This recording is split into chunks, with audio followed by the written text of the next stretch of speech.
Right, so we are live. On our previous class, we already started branding and design, and I'll just wrap up on this branding and design so that we can go into more other aspect of what we are targeting. I had to just start from the basics because of some persons that may be coming into the space for the first time and may not really have one or two ideas about how it works. One of the difficult thing, one challenge with most persons is they come into the space expecting manners to fall, they expect things to just work out without the understanding of how some of these things works. And that's where you see some persons, once they join into something, before you know, they stop it because they don't have a defined goal, they don't have a clear objective of what they are looking for. And there are some persons, they have this clear objective, but they don't have the resources to put them together. For instance, maybe you want to start a YouTube channel, it is necessary to have at least basic knowledge on video editing or how to create videos, how to edit, how to design graphics. Now, if you don't have money to hire a graphic designer, it is best you at least learn some simple design you can do with Canva or anything, or simple graphic video editing ideas. And that was the sense of what I decided to put up that very those videos. So it's not everything we need to go in detail, and it's not everything we have that money to actually pay people or hire people to come and do. So it is wise that if you are building from scratch, it is wise that you save yourself that cost or that expenses most of the time. So understanding what you want and how to go about it is an added advantage before you can come up with different strategies, different marketing. Now, the bundled courses I'm working on as a result of I know, what I've already known, that I'm putting together in form of strategies that will earn me money. Imagine having about 16 videos or 16 courses. I can decide to bundle them anyhow. I can pick 3 courses, 4 courses, and make them, maybe I can just create a course and add them as bonuses to them. So these are strategies to earn from what I already know. And we are in such a space where you can even sell anything because of your copywriting or your sales ability or strategies or whatever knowledge you have. You can sell anything currently because it is very easy when you are good at persuasion and when you are good at closing people. So that's why we are trying to look into all of this. We started by market research. We went further into uh, into setting our goals. We went further into, okay, and now we are in branding and design. And we covered structure of branding where we saw external and internal branding. Hope you can see my screen, please. See your screen. I can see your screen. All right, thank you, sir. So we saw the essence of external and internal branding, and where we discussed about some of the basic branding that is done internally before you project them out. Then we saw under external branding, we saw the essence of brand message, which is what people are going to say now, your tagline, your name, your story. Then in terms of your brand design, you see logo, fonts, colors. These are what people will see. So this is where external branding comes out. And this is what many persons focus on. People don't focus on internal branding. They hardly focus on internal branding because sometimes it's not really necessary. It's just like you know what you want now. You get. For external branding, it's more of what people will see. But then if you cannot brand yourself, there's no point coming out to show yourself to some person because it is what you do on yourself, how you work on yourself, that will determine what you will get from those outside. So if you don't have a goal, if you don't have a target, what's the point coming out? So your vision, you have a target of what you do, you have a target and you know how to go about it, and you know your voice, the kind of voice, and you know your competitors, the differences, the kind of audience you'd want. It will help you to position better before you go into external. Though you can start external and still be working, it depends on what is actually pushing you into the business. If it's a kind of brand that will require time, it will require building. But if it is something that maybe you want to maybe make instant profit, most times people don't consider internal branding. They just jump into external, just do one or two. They don't even consider font to call. They just want to have a business name That's what people actually show much interest on. They want to have a business name and they jump out and they are good to go, which in most cases is not really advisable. So for someone who may want to be a social media strategist or marketer and you want to work, I do this for brands, even though I don't do internal branding. I don't do internal branding. We at times we do this majorly for brands, but if I'm to include internal branding, some of the things it's going to be costly, and people will not want to show interest. But then there are people that would really be interested. So if you want to be a social media strategist, or you want to be maybe setting up brand, you want to be branding people, you can consider learning how to go about this, how to write, especially if you are good at writing. You are the type that you can get good, like you can hear from people, ask people questions, from the response you craft something out. This is an area you can display yourself. This that area where you see graphic design, they come to display, you see copywriters come to display. But this part here, it is more of your writing, your creativity, your ability to structure a brand with your written words by understanding what the brand is all about and positioning the brand where to fit into the audience. That's where internal branding comes into play. So you can even consider this. This is what is it Namdi, or what's his name? This other person that followed or that worked with alongside with Emeka Nobisla seems to be like a twin to him. This is where he focused majorly.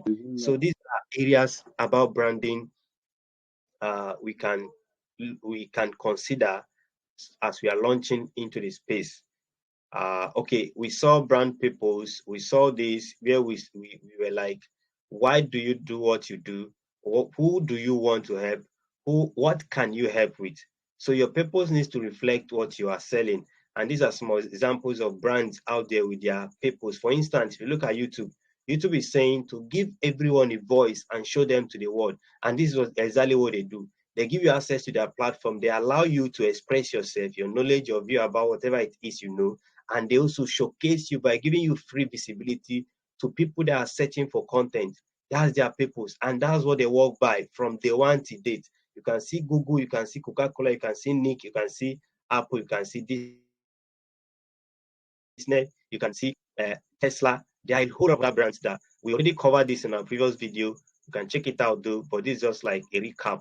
Then brand vision, this is more of what you desire or dream to achieve with your brand, and where maybe like where do you dream to be with your brand. So having a clear vision will help you so that you can work towards it. So vision inspires and motivates and also creates ease for future decision.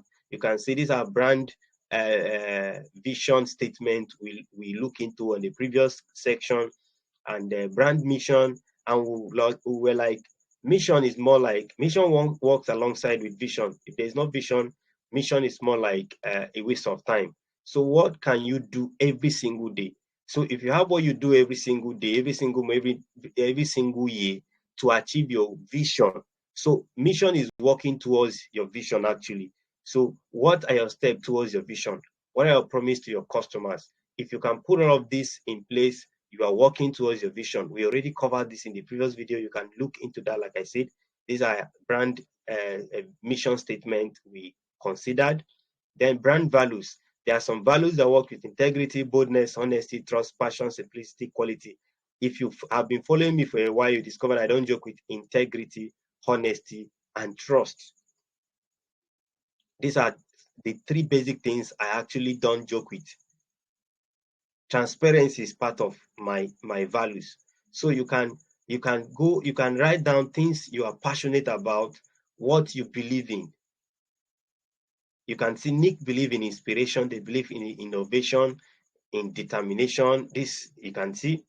Google believe in innovation, accessibility, usefulness, and a whole lot of other brands does this as well. So you can try to look into that. And we saw the essence of brand competitors. And we were like, what makes you different from others? And why should people consider you than them? So knowing who your competitors are will actually help you and figure out how you can stand out. And we looked into how the two sectors of competitors, we have direct competitors and the indirect competitors. Looking at this, you can see this is Coke and Pepsi trying to punch each other. And these are more of direct competitors in the market. They all make provision, like they work on soft drinks, of which they are direct competitors. Now, for someone who maybe this person is soft drink and this person is alcohol, even though they are direct competitors, they are still considered as indirect competitors. Indirect competitors in the sense that people that are not interested in alcohol can definitely take the soft drink. People that don't take soft drink will definitely take the alcohol. If we are having alcohol and this in soft drink, it means they are indirectly competing with each other. They are selling drinks, so they are definitely competing, but the competition is indirect. Until you have two persons taking different before you can say that yes, you have your audience, I have my audience. But the situation whereby you have one person that will take alcohol and non-alcohol, there's going to be a competition. But if it is not direct, it's a bit lesser. For instance, if Mr. A is selling beans, Mr. B is selling rice, they are not directly competing. They are indirectly competing. And why they are competing is because these are food. So this person is selling a food ingredient. This person is selling another one. It makes them competing indirectly. So if you are hungry, you must get one of them. If you go for A, then you are not buying from B. If you go to B, you are not buying from A. In a situation where you want to buy both, you buy from A, you buy from both, from two. But if A jump to start beans and rice and B is only selling rice, it means A have succeeded in competing directly with B and also making provision for an extra package that will create more advantage for A to stand out. So if someone is coming, instead of coming to B to buy beans before coming to, or buy rice before coming to buy beans here, the person may want to come straight to A because A has rice and beans. So the person may consider, if I buy this from this person, the person may give me extra, or the person may consider me because I'm buying much from him or her. So these are ways to actually look into competitors, so that as you are launching into the space, you know who you are directly competing with, so that you can figure out ways you can stand out. We saw this, and I just started to cover it because we had some little glitches. I had to just terminate the video. So the next one, okay, I'm not sure if we looked into this brand positioning. Now we need to understand the fact that people want to belong. People want to belong. People like, what benefit does your product or services actually offer to these very people? Now that we know that these people want to really belong, we need to find a way to address some of these their challenges. So, for instance, Amazon, they ensure that they ensure you with easy delivery. They have online shop sites where you can visit and shop around their product. You select the kind of product you want, and they can also deliver it to your doorstep. So for any commerce brand that comes up, for instance, I worked with a particular brand, a Ninja package. I'm sure Damian was working with me with that brand. Damian is live currently on this section. He was working with me on that brand, and there were some of these lapses regarding this delivery. Now, Ninja package cannot compete with Amazon because, one, they were having an issue with delivery. So if they have everything in place and the delivery aspect is not in place, then you cannot stand with Amazon, because Amazon has this way of delivering their product to their customers. So if you are coming out to maybe you want to come and compete with Amazon, you must be ready to handle your delivery with ease. Or maybe you want to come up with a means where people can get delivery within, for instance, if I'm ordering something from Amazon and the vendor is at US, and you have a way to deliver it to me, maybe with a rocket. You can imagine, with a rocket, or maybe the product will just vanish from let me say US and get to Nigeria in the next 5 minutes. People will be interested. So I'm trying to stand out. I'm trying to outsmart Amazon. I think that's the only way you can outsmart Amazon on that delivery aspect. But if you want to use the normal analog delivery, they are going to compete you because they are known brand already. But if you come out with maybe 1 minute delivery, it's not possible though. It's not possible. But then if you can do it, you definitely outsmart Amazon. Even if you are expensive, people want instant delivery. So your positioning will help you stand out, really. So who are your target audience? What benefit does your product or service offer? Just like I said. Now, who are your competitors? We saw that earlier. So if you can outline this, you'll be able to position well as a brand. And if you look at the left-hand side there, you could see something like to. On the bracket, you can see your targeted audience. Then still on the bracket, your brand. Then we have is your differentiating benefit for customers by then how you are making it possible. So on this bracket, if you fill in this bracket with whatever it is that you are that is being asked here, you'll be able to come up with a brand positioning statement. For instance, I can decide to fill this first bracket with everyone interested in maybe acquiring a profitable skill or a professional to handle their jobs. Or regarding the videos I'm creating, I can decide to use to. Then in my bracket, like whoever that wants to maximize digital space profitably, full stop. Then I can come up with my brand. I can insert my brand name. I was like, Allfound Skill Hub will help you through a skill community by training, recommending, connecting you with experts. So I've been able to add what? My targeted audience. I've been able to add my brand. I've been able to add my differentiating factor. What is this differentiating factor? I will help you through my community. So there is a community that handles what? Training. It goes by training, recommending. That's where this by comes in.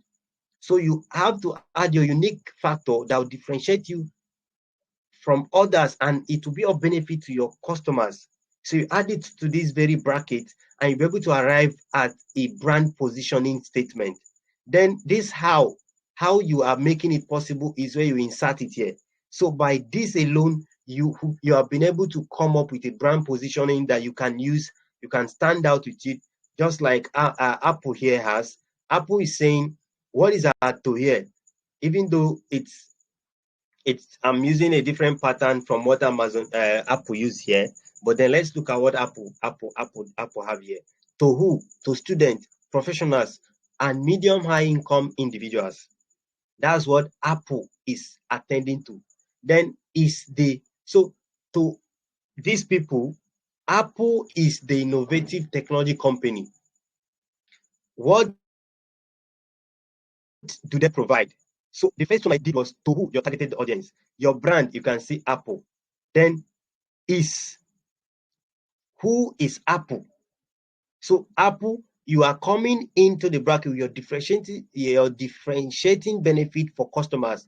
Apple is what? Is the innovative technology company. Still on that differentiating benefit, you can see that provides advanced, creatively designed and luxury devices. Then how you are making it possible? Because, okay, this because now is the differentiating factor, then that now is where this how you are making it possible comes in. So you can see the reshuffle they do, they are still arriving at a brand positioning statement. So you can use this same pattern to grab a brand positioning statement either for yourself or for whoever you are branding. So another one is brand personality.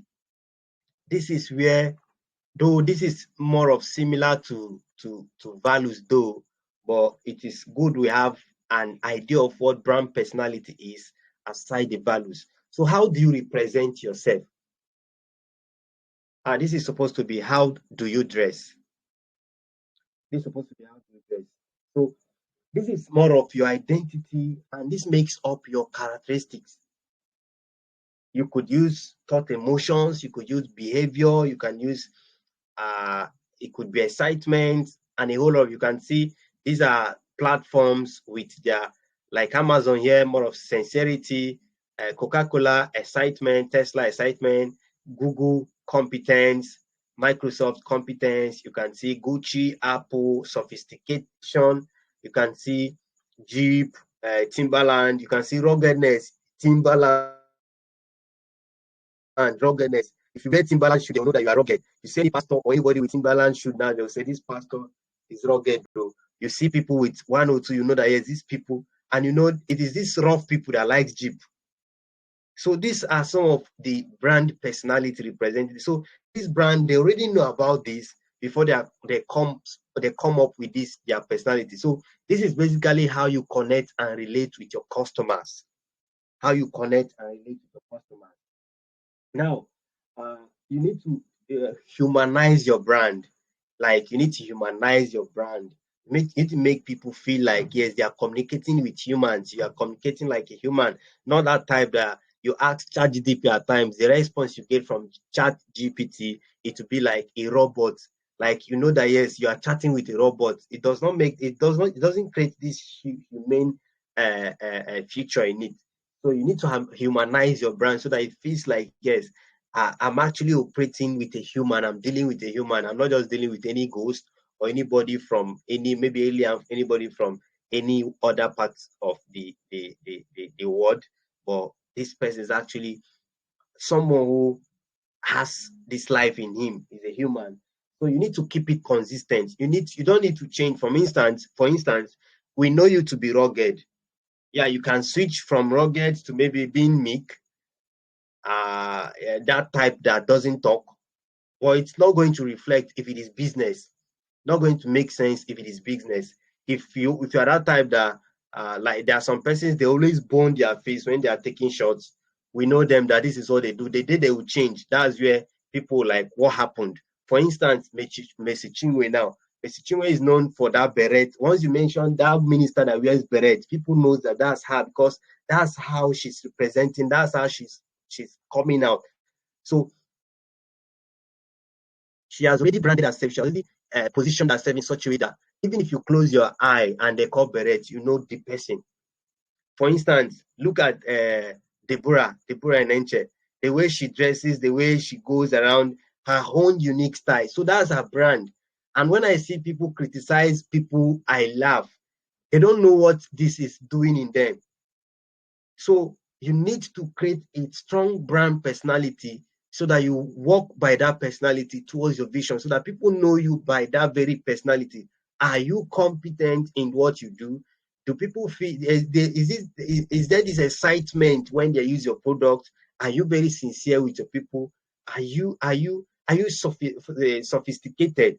Are your tools sophisticated or maybe they are out of this age? Like Rolex watch, we know about Rolex watch, we know about Gucci, we know about Apple. Getting Apple phone, we know how expensive it is because of how sophisticated Apple is. If you try to keep Apple and maybe let me say itel, yes, you know what to choose already. So it is. Are we together? Are we together?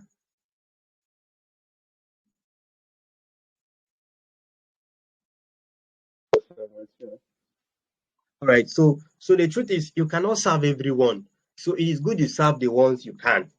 Yes, just serve the ones you can. Focus on the ones you can. How do you present yourself? Consider how Yorubas, if you encountered any Yoruba now, consider how they greet. Consider how they greet. That's once you do that, they know that that this person is a Yoruba. How about bankers? How do they dress? Once you see someone dressed very fit, very smart, and maybe on suit, you'll be like, is this person working in the bank? That's how their personality is being positioned. Because that's what they are known for. That's what comes out. And how do you behave around people? How do you behave around people? So these are parts of your brand personality. So try to create a strong brand personality so that they know you by what you are doing. And if you are working, like I said, if you want to if you want to brand any business or anybody online, you can consider some of these things so that it becomes a clear roadmap. The next thing here is brand voice. How do your brand talk to people? There are some persons that talk with excitement. There are some persons that talk like as if they want to punch you on your head. Take for instance, if you look to the right hand side, you can say hello, hi, sup, all right, are you, howdy, here, greetings. You see many these very brands around this, they use this majorly. You can see some of these brands, the way their customer care will communicate, there's a tune they will use. If they want to maybe they want to call you, there's a tune they will use. And there are some particular brand, if they want to call you to query you, For instance, this one that call people telling you that your friend is owing so you should pay. You can see the kind of tool they will come and see they want to quarrel. And these are some of the customer care representatives that really don't know their job. Some of them don't even have idea of what their brand voice is, because the way they talk at times, as if there was a day I told myself, if I have what it takes, I will sue them. Like, I will sue them for calling me. They never inquired from me before giving loans to people, and they are calling me now to ask me to tell my people or my friend to come and pay back, as if they consulted me before they gave the loan out. So this is a wrong marketing strategy, actually. And if their customer is representative actually have ideas about this brand, their brand voice, they will find a way to communicate better with their customers in line with the brand vision. So the way you communicate things says a lot about your personality as a brand. If people come to you and the first thing, there was a post I saw recently. They contacted a lady. She submitted her CV for a job. They called her to onboard her. The first thing, the moment she picked the call and said, "Hello, who is that? How can I help you?" That was the end of it.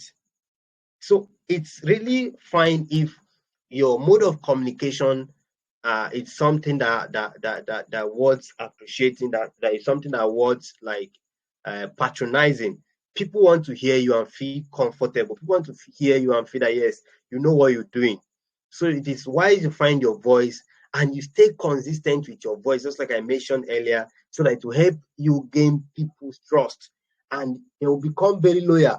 People are ready to be loyal if there is a way to, once they trust you, they will be very loyal to you. That's the truth of the matter. Once they trust you, they'll be very loyal to you. So create your brand voice, and be consistent with that very brand voice. Hope this is still recording. Hope this is still recording. Okay, good. So that I don't, so that what happened in the afternoon or in the morning repeat itself. After creating 2 videos, I discovered there was no voice. And it was something else. It was something else. Okay, thank you, sir. All right, so we are still on the same page, and hope we are grappling. Hope it's uh what the class or the time. Are we following? Is it making sense? So that we'll move. Yeah, it's very, very, All right. very, very. I'm actually enjoying it. Okay. We can move into brand storytelling. We can move into brand storytelling. All right. So, your brand story is not about you but your customers. That's the truth. The story may be about you, but it is about your customer majorly. So you can decide to craft, you can use yourself as your customer, craft a story out of maybe a life scenario or something that happened, and present it as a story to your customers. So your customer is going to be putting themselves in that shoe. We'll be creating a story using the format here, but then let's just give a background idea of this before we proceed. So this brand storytelling can even form, if you don't have idea about copywriting, with this strategy, you can create something that will compare people or trigger people. So getting and keeping people's attention by creating a story that people can relate. That's what this is all about. So you are taking note of your targeted customers, you are taking note of their problem, you are taking note of what sparks their action, you are taking note of their challenge, you are taking note of their desired result, and their satisfaction at the end of the day. So this is the format we'll be using to create a brand story. So that's what we'll be using to create a brand story. Now, let's look at what I have here. Let's look at the next page of what I have here. If you take a look at this page, to my left-hand side, you can see targeted customers. So the story, the part of this story is actually to my customers, but I'm using myself. And I'm like, Adrian wanted to start an online business in order to meet his financial needs. What is he saying? This is to my targeted customers. And this is more of what I'm considering these very customers as my hero. So Edwin is the hero here, because Edwin is what I want to give a particular desired life. So Edwin is saying, okay, I'm creating a story using Edwin. Edwin wanted to start an online business in order to meet his financial needs. As simple as that. So whoever that wants to meet his or her financial needs is my targeted customers. So if you're already doing well, you don't need money, you are not part of this storyline. So yours could be anything. I just have to use this because I need to create something out. Then the next thing we have here is what their problem and what is on their way. Their problem and what I have to solve their problem. So now, this is the first part of it. The next part is he knew that he needed to start a business. To start, he would need to learn about it first, but he's afraid as he doesn't have much funds to.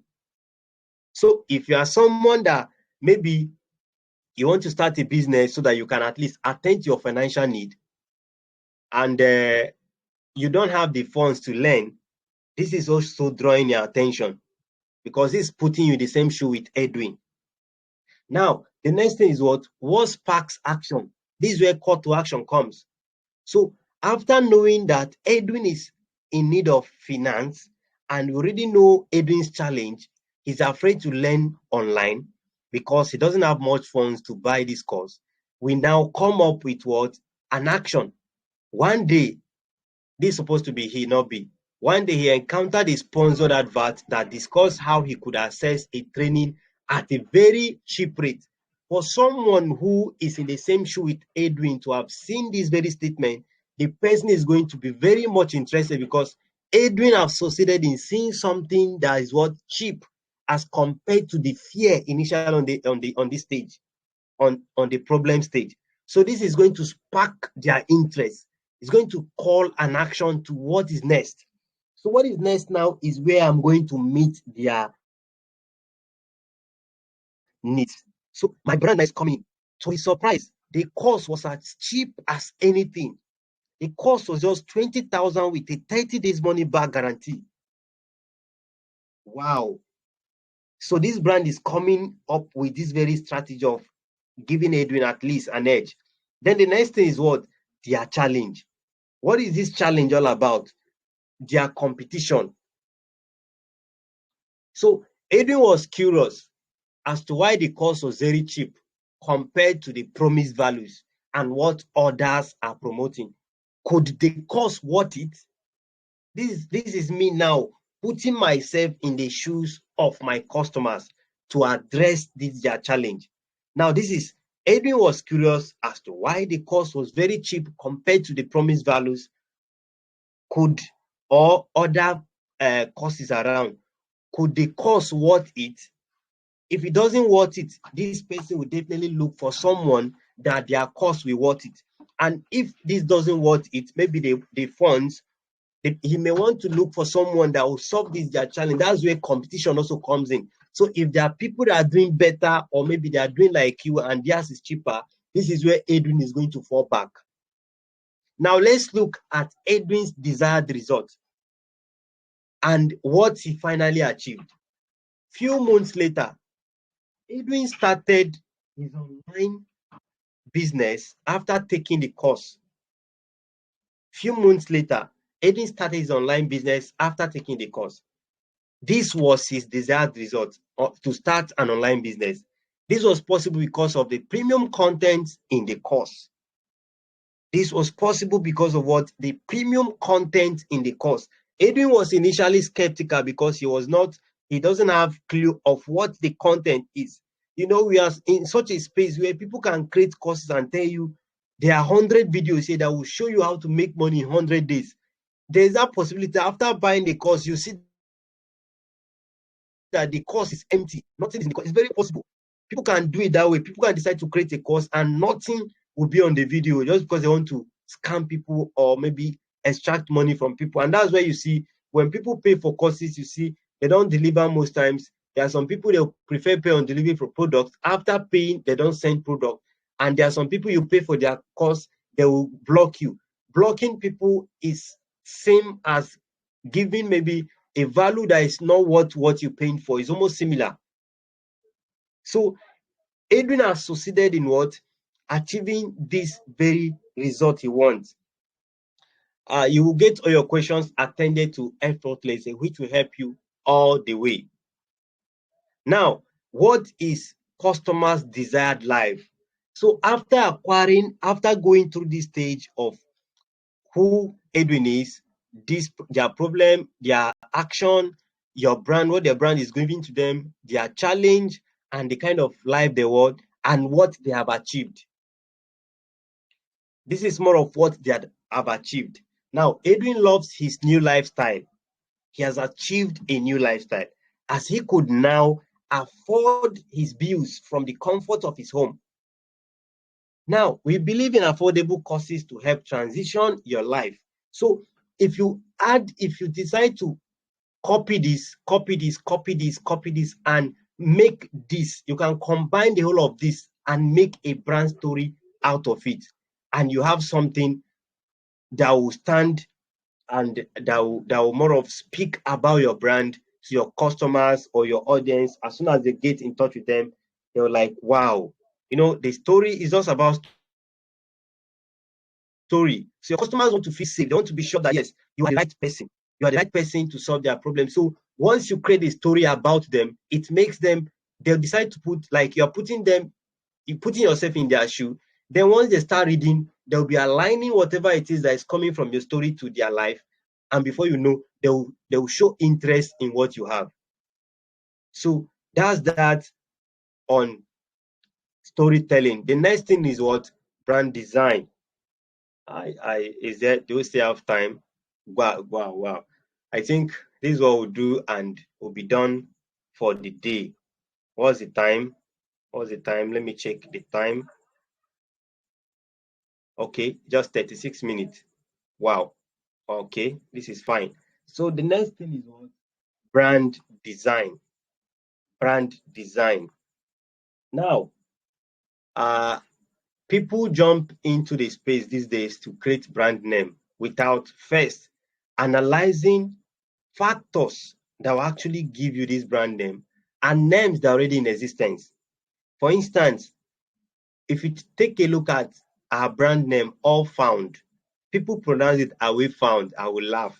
It's actually All Found, like awesome, all found. So that's where this is coming from. Now, the all now, which gives us the English interpretation of awesome, is an acronym of Agiwisin Edwin. So for some of you that don't know, you just get to know for the first time, AW is actually Agiwisin Edwin, awesome. Then foundation is giving us that found. I was using all foundation before. When I discovered there was one Away foundation, that was why I decided to incorporate all and foundation to give me all found all together, so that it doesn't look like I am infringing on people or whatever. Maybe a brand that's already trademarked, I used their brand name, they are definitely going to come after me. So it is wise to actually come up in a very creative way when you are giving your brand a name. You can collect acronyms just like I did, or you can even collect synonyms just like I did. And it could show, like, it could give people a mind map. Your brand name can maybe carry what you do. Imagine if you are into shoes. Shoes can talk about slipper, boots, sneaker, and loafers. But if you go into loafer, it means you are limiting yourself to just loafers. So instead of using loafers, where I would have to maybe include other boots, other aspect of shoes, it is best I use shoes. So I can add a major accent name, then add this other one to make people know that, yes, Edwin is actually into shoes. You get, and you have to make your brand name future proof. So when naming your brand, you need to be mindful of the future, should I say, expansion. Do you have plans to integrate other things? For instance, if I am looking for, for instance, All Found Ski Hub. Maybe I have like All Found Ski Hub, and tomorrow I want to dive into agro or agriculture. With All Farm Skill Hub, assist in that line, except I want to teach agricultural skills. That's the only way it comes. But if it is just to farm and people to come and buy, then All Farm Skill Hub is not the best name that will require the incorporation of such agricultural category or sector. So your brand name should be future proof so that whatever it is you want to jump into tomorrow, it will still be in alignment so that you don't rebrand every time. And that's what most persons do on Facebook. You see people, they will design a logo today and you see map of Nigeria on the logo. Tomorrow they was like, okay, I don't want to, I want the whole world. Change it and add map of the whole world. You add map of the whole world. Tomorrow they'll tell you, no, African people are not buying. I don't want the whole world. I want to just target Asian. This as a result of not making proper plans. I just had to use that because some kind of logos currently happening in the country now. It's really funny though. Really funny. You get so. For instance, okay, I think I've covered that. I've covered the aspect of blending your line. It could be about gender. It could be about maybe it could be male shoes. It could be female shoes. You can just go. I need to make it rememberable. It's something people should remember. It's not good to maybe I will come up with Edwin and Sons Akpehe Wurukum. Imagine such a brand and it's something I want to go global. Even though it's good to actually be yourself, but at times you need to come up with a brand name that people will be able to remember easily. For instance, UBA Bank, United Bank for Africa, you can see MTN, Airtel, and you could see some other brands like Apple. Imagine coming to that, maybe you combine like 10 words. Apple, if it's the Nigerian that owns it, typical Nigerian that owns Apple, they'll come up with Apple and Sons Innovation Technology Limited. It's funny most times. It's funny. And you can also have a long name though. It's not bad. You can have a long name and it will be difficult for, but you can still trademark a name out of it for people to be able to pronounce. You can decide to trademark something out of it, a particular word out of it. So it is good to make your brand name future proof.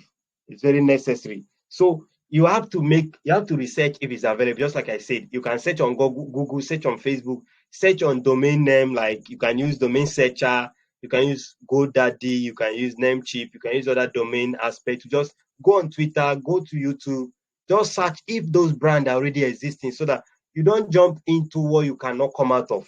Because for instance, if I start a business now and I name it Apple, I will not be able to come out of it though. Because it's going to be a big deal on me. So you need to search and know that what you are coming up with is not in existence or is in existence so that you don't conflict things. So the next thing is, okay, I already made mention of looking into YouTube, Namecheap, and the rest. The next thing is tagline. Tagline should be a memorable phrase. And this should represent what a brand does or stand for. For instance, All Found here, affecting lives. The moment you look at affecting lives, you know what All Found is all about. So you can come up with such a tagline so that people will be able to read you from your tagline without even going through your vision, at the mention of your tagline, they already know what your brand is all about. For instance, if MTN is just coming into existence for the first time today, some of us will not have the idea of what they're about until we get to know about it. So if there's a description, then we know that this is what they're about. You get? And motto is different from tagline. Tagline is more like a descriptive phrase.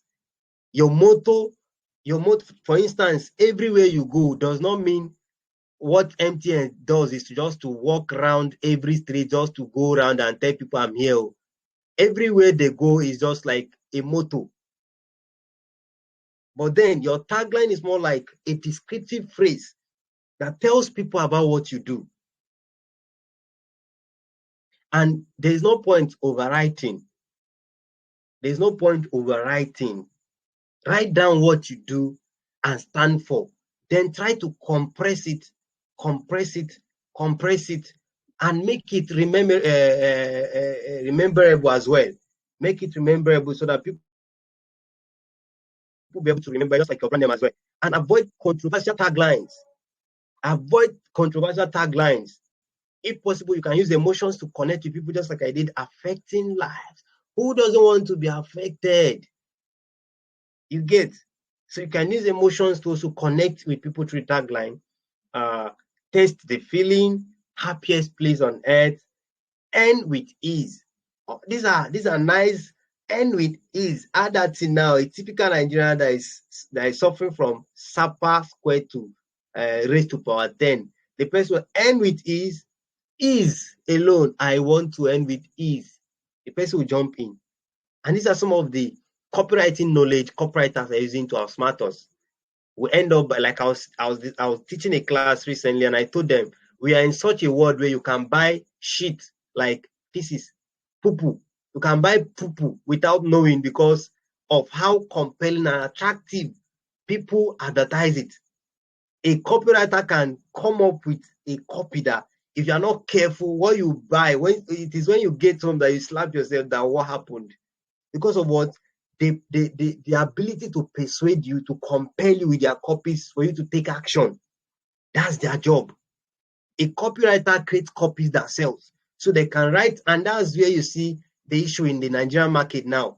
Even people that have not made 100,000, they will write 7-figure affiliate marketer on their tagline. They'll write how they generated 10 million naira. I'm having a call now from a customer that needs so much we boast, and this is going to distract me. Oh, no, I'll contact her later. All right, so that's that. Then the next thing is brand colors. If you check off, and we have just two colors. We have that blue and the red. Then the neutral color. We have about 3 types of colors actually. In terms of selecting your brand colors, you can have and your primary, your secondary, and the other one. So the primary is more of your base color. You have your accent color, and you have your neutral color. So you could decide to just give your brand this. White is always neutral. So at times you don't even need to add white, but it's always neutral. It comes out on anything. So you can have your base color, which reflects your personality. So from your personality, you can know what your base color is. Then from your accent now, in terms of your accent color now, which is one of your base, it supports your base color. It could also come from it should match up with your base color. So there are some colors with interpretations. Ladies know this a lot, like blue. Emotions like trust, honesty, loyalty, used to reduce like stress, calmness, relax, secure. Industry like finance, security, technology, healthcare, accounting, they make use of blue colors majorly. E.g., Facebook, which assure data security and privacy, they use blue. Red talks about emotions, energy, courage, passion, love, excitement, and you could use to create urgency as well. Urgency, caution, attention, encouragement, disclaimer, and industries like food, sport, toys, fire protection, blah, blah, blah. They make use of this red. So you can check to learn these very different colors, see what they do, their interpretation, so that you can come up with a good brand color for your brand, or maybe you are doing it for a business. For instance, the woman that is calling me now, she's calling me so that we could discuss something about managing her page. If the deal works out and her business is not in place, I can come up with things like this.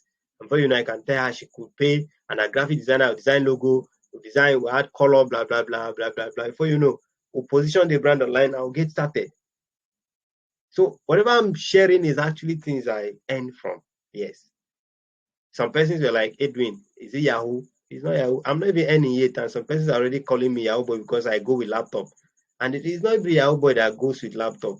And it's not everybody that goes with laptop that is into Yahoo. I never make money, people they say Yahoo because they see me with laptop. And that's how some mindsets are, which is very wrong. We need to, the right people, we need to go into this space so that we can do things the right way. Now, already talked about colors. Fonts are very essential too, so that your graphic designer will know the kind of fonts to use always. It is good to have your colors. You can choose what people can read, not to go and choose one jargons that people cannot read. And this is the graphic of the text. So you pick according to emotions you want to communicate. Graphic designers, they know the interpretation of these things. You can communicate to them, chat them, or maybe browse and get your fonts. For instance, there are fonts like sans serif and vers serif fonts. There are some fonts that work on maybe you are looking for uniqueness, or maybe modern, could be modern or vintage. There are fonts like that. So it is good to have those things in place so that if you meet any brand, any designer now, you need to stress yourself into reviewing the kind of font the person uses. After the person have stressed him or herself in creating a design, maybe after 2-3 hours, the person came up with a beautiful design and said, like, this is not my brand font. Initially, you didn't present the fonts to the person. It's going to be heartbreaking, not going to be funny. So your brand fonts, you could have logo fonts, you could have body copy fonts, you could have headline fonts, you could have accent fonts. You could have them as, it depends on how you want. But then you can use randomly. But just ensure that whatever you're using what people can read. That's the most important aspect of it. So the next thing is brand logo. Your face, like this is more like your outward look. And this is something your customer should remember. And while you are choosing, it could be an icon, it could be word mark, it could be letter mark, it could be combination logo, it could be an emblem, it could be anything. And while you are choosing your logo, you should choose the type of logo. Just like I say, it could be icon, you choose the type, then it should be simple, it should be a simple design. Not the kind of design we have these days, some kind of logos that will have people's picture on their logo. And these are, I don't know if Damian, if you have encountered them. You see people's logo and you see people's face on the logo. Pictures of products, like 10 on the logo. There are plenty online. Yeah, and when they come to you, that's what they want. They will tell you, this is what I want. And you cannot, your customer is always right. You cannot fight them. You cannot go against them. One thing most time I'll tell them, or we'll have to separate logos. We'll just design the main logo, then do that one for them so that you give them 2 of them. You tell them, keep this PNG or keep this format. There are some places, if you don't add them, they will not pay. So it's good to have such in place. You can have the maximum words you can to go on your logo. You could have maximum color on your logo, and also the kind of effect, and it should be memorable. Take for instance, logo, very simple. Facebook, very simple. Twitter, very simple. WhatsApp, very simple. But if a typical Nigerian now want to create any app, now you'll be surprised that you see one logo that will have maybe map of Africa, map of Nigeria, location of the person's house, location of the school, because maybe someone did something that made him very angry. You have to add, people come up with funny things in the name of logo. But these are concepts that graphic designers actually undergo. So as a business owner or someone wants to launch into the space to use the space productively, it is wise to have this knowledge so that as a graphic designer is coming with something like, wow, this is sweet, this is cool, this is simple. Not that time they're like, no, I don't like this. I want that one that you will have maybe rice on top of beans and it will be reflecting on the logo. And people will see it and know that, yes, I sell rice and beans. It doesn't make sense. It doesn't make sense. So that you don't stress any graphic designer, and you want to go into designing graphics, you can come up with all of this before you launch. Yes. So with this few point of mind, I hope I've succeeded in telling you that or in convincing you that it is good to actually brand either yourself or your business. It's good to have what you are known for. It's good to have a vision where you can actually work towards, and at the end of the day, you'll be able to achieve that which you want to. So I think that's that for this section. I will stop the video, and if there's